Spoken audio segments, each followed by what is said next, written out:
Assalamu алейкум. Сіздерден келген алғашқы 3 сұрауға жооп берүүнү баштаймын. Биринчиси, мен бир жакка барсам эле ичим көбөйрөт. Менде эки түрдүү күмөн пайда болду.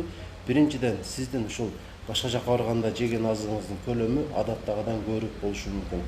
Ашказандын көлөмү өтө чоң эмес. Бир отурганда 450 граммга чейин гана азык жешибиз керек.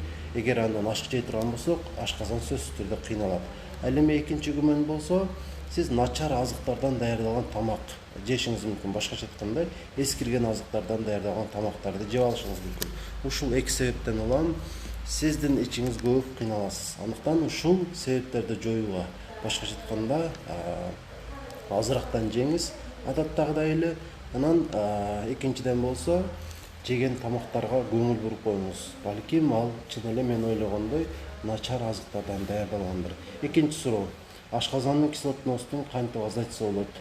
Мунун жолу өтө жөнөкөй. Омепразол деген таблетканы ичсеңиз болот. Муну тамактан жарым саат мурун ичесиз. Бирок эскертип коеюн, бул дарыны ичүүгө муктаждык баарында эле боло бербейт. Эгерде кислотносту азайтышка сизде муктаждык болуп жатса, демек сизде гастрит же болбосо ашказандын жарасы болушу мүмкүн. Ошондуктан сиз кислотносту азайтууга эмес, дарыланууга аракеттенишиңиз керек. Ошого көңүл буруп коюңуз. Үчүнчү суроо, мен сол кабырганын асты зырп-зырп этип ооруп атат. Эмнени билдирет?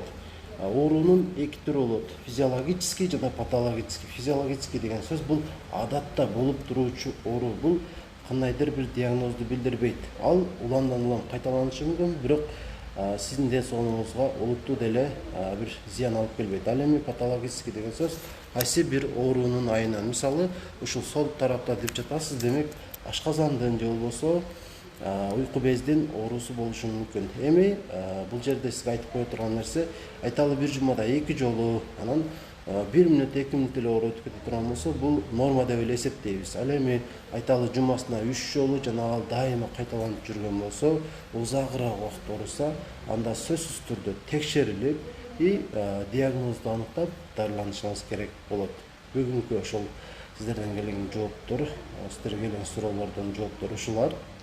Эгерде ашказанга байланыштуу маселелериңиздер болсо, жеке катка жазып консультация алсаңыздар болот. Байланышуу үчүн 0504 44 55 28 номерине WhatsApp'тан жазасыздар.